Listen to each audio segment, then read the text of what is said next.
मैं हूँ डॉक्टर राजा काशिफ जंजुआ।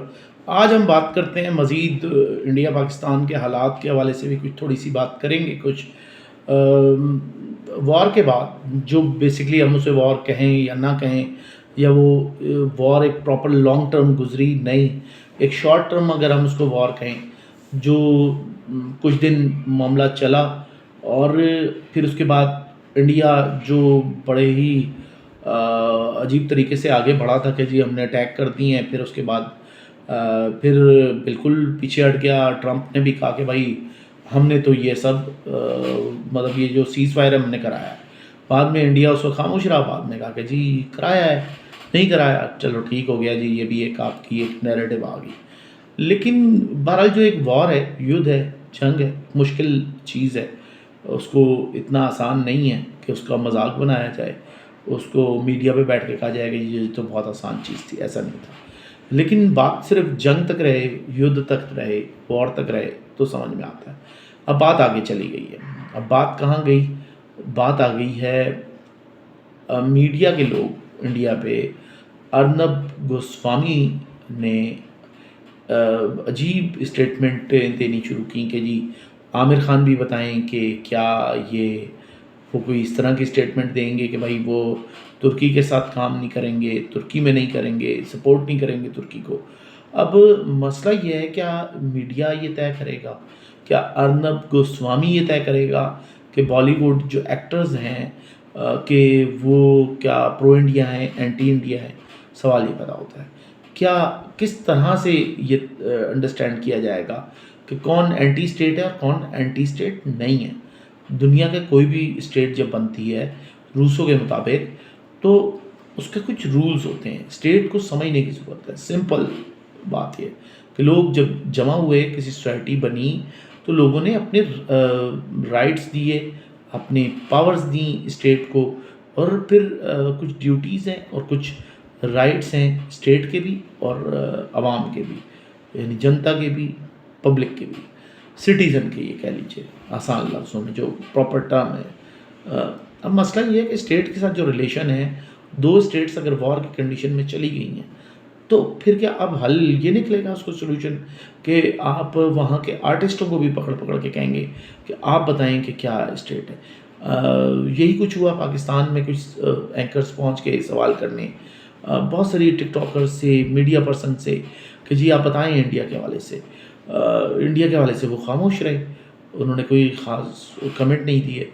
मैं किसी का एक का नाम नहीं लेता, लेकिन एक क्रिकेटर की बात करता हूँ पाकिस्तान में कि इंडिया ने पाबंदी लगाई हुई है आईपीएल जो खेलने पे पाकिस्तानी क्रिकेटर्स नहीं जाते, तो वो उन्होंने बड़ी ही खुले डुल्ले शुरू कर दिए कि जी इंडिया ये कर लेगा, वो कर लेगा, और कुछ अल्फाज किए।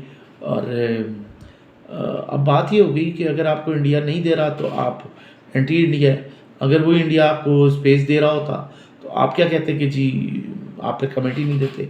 ऐसे क्रिकेटर्स भी हैं जो इंडिया में जाके कमेंट्री भी करते हैं। खेलना पाबंदी है, कमेंट्री नहीं है। तो आप उन लोगों के आपने कमेंट्स नहीं देखे होंगे। पाकिस्तान में ये हुआ है। देखिए आर्टिस्ट, क्रिकेटर्स, स्पोर्ट्समैन, आप उनको अगर पॉलिटिसाइज़ कर देंगे, उनको वॉर में ले आएंगे, तो मुझे लगता है बड़े मसाइल क्रिएट हो जाएंगे। और इंडिया में ये हुआ है। पाकिस्तान में उस तरह कोई सख्ती नहीं हुई। पाकिस्तान में किसी ने इंडिया को गालियाँ दी, नहीं दी, बुरा कहा, नहीं कहा, किसी ने नहीं पूछा जी ठीक है, आप कोई इतने वैल्यूएबल नहीं है कि आप एंटी इंडिया स्टेटमेंट देंगे तो हम आपकी कहेंगे कि आप प्रो स्टेट हैं, प्रो पाकिस्तान है, ऐसा नहीं। लेकिन इंडिया में ऐसा नहीं है। इंडिया में अर्नब गोस्वामी जैसे लोग हैं जो टीवी पे बैठ के तय करते हैं कि भाई आमिर खान गद्दार है, आमिर खान देशद्रोही है, एंटी स्टेट है, परसोना डी ग्रेटा करार दे कि कहाँ पाकिस्तान भेज दें, तुर्की भेज दें। अच्छा हुआ ये कि तुर्की के हवाले से इंडिया ने बड़ी, उज़्बेकिस्तान है, कौन सा एक और मुल्क था, दो मुल्कों के जी, दो कंट्रीज़ ने कहा जी पाकिस्तान के साथ हैं, जो ओपनली चीज़ चली गई। चाइना के अलावा हम बात करें, चाइना का वाइट कार्ड इंडिया नहीं कर रहा। सवाल ये होता है आप चाइना के वाइट कार्ड पे जाए ना भाई, कि चाइना पाकिस्तान के साथ है, आप कह रहे हैं जी हम तुर्की के ख़िलाफ़ हैं, तुर्की ने ड्रोन दे दिया, हम तुर्की के का बाइकाट कर रहे हैं। अब चाइना का बाइकाट करके दिखाएं, इंडिया क्यों नहीं जा रहा चाइना के बाइकाट पे? क्वेश्चन है मेरा। बताएं अर्नब गोस्वामी, बताइए इंडिया में जो लोग बैठे हुए हैं। आप कह रहे हैं जी तुर्की इजी चीज़ है आपके लिए, आप बाइकाट करें चाइना का, चाइना के जितने प्रोडक्ट इंडिया में आते हैं आप कहीं नहीं लेने।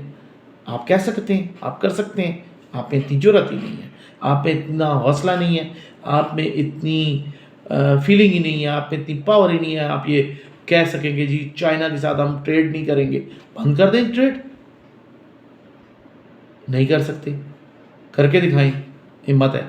ये क्या बात हुई कि जी तुर्की ऐसा है, तुर्की ये है, तुर्की के साथ इंडिया में फलाना एक्टर ना करे, फलाना भी ना करे, हम तुर्की का बाइकाट कर रहे हैं, आप चाइना का टोटल बाइकाट कर दें। एक बात है, करके दिखा दें, हिम्मत है। अगर आप एक प्रॉपर वो हैं, आप मीडिया पर्सन हैं, आप तय करेंगे कि इंडिया में किसने क्या करना है। इंडिया में 100 करोड़ से ऊपर की आबादी है, 100 सवा 100 करोड़, एक अरब से ऊपर का मुल्क है, एक ऐसी स्टेट जहाँ पता नहीं कितनी ज़बानें हैं, क्या कुछ किया जा रहा है।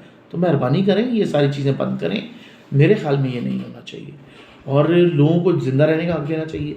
पाकिस्तान ने मैं समझता हूँ कि ये राइट दिया है अपने लोगों को कि अगर वो आके आपके आर्टिस्ट आके इंडिया को गालियाँ नहीं देते, इंडिया के बारे में बुरा नहीं कहते, तो कोई मसला नहीं है, ना कहें। अच्छा नहीं, अच्छा भी ना कहें, बुरा भी ना कहें, उनकी मर्ज़ी है। कहने का मतलब ये मकसद सादा सा है, सिंपल सा है, लोगों को प्रेशर ना दें काइंडली। और आप डिक्टेट ना करें कि आमिर खान ने क्या करना है, सलमान खान का एक ट्वीट आ गया कि जी जंग बंद हो गई, आप उस पर चढ़ दौड़े, आप शाहरुख के ऊपर आ गए। ये चीज़ बंद करें। यही थी आज की टॉपिक पे बात कि वॉर के मामलात अभी तक चल रहे हैं, इफ़ेक्ट्स आता है, अर्थक्वेक आता है, उसके आफ्टर इफ़ेक्ट्स होते हैं, आफ्टर इफ़ेक्ट्स आ रहे हैं। और हमारी तो यही तमन्नाएँ हैं, नेक है, थॉट यही है कि जंग ना हो, पीस होना चाहिए। हालांकि कहा जाता है कि peace is interval between two wars, तो दो जंगों के दरमियान में जो वक्फा होता है, जो गैप आता है, जो इंटरवल, उसको पीस कहते हैं। लेकिन दुआ करें ये इंटरवल बहुत तवील हो और जंग टल जाए, लोग इज़्ज़त से रहें और सारे मुल्कों को एक दूसरे का ख्याल करना चाहिए, क्योंकि हर जगह इंसान बसते हैं और हमें बहैसियत एक इंसान के, एक अच्छे फ़र्द के रहना चाहिए। प्रेशर ना दें किसी के ऊपर, चाहे कोई भी देश हो। अपना ख्याल रखिएगा, सोचिएगा ज़रूर। मैं था डॉक्टर राजा कैशिफ जंजूर। अगले व्लॉग तक मुझे दीजिएगा इजाज़त।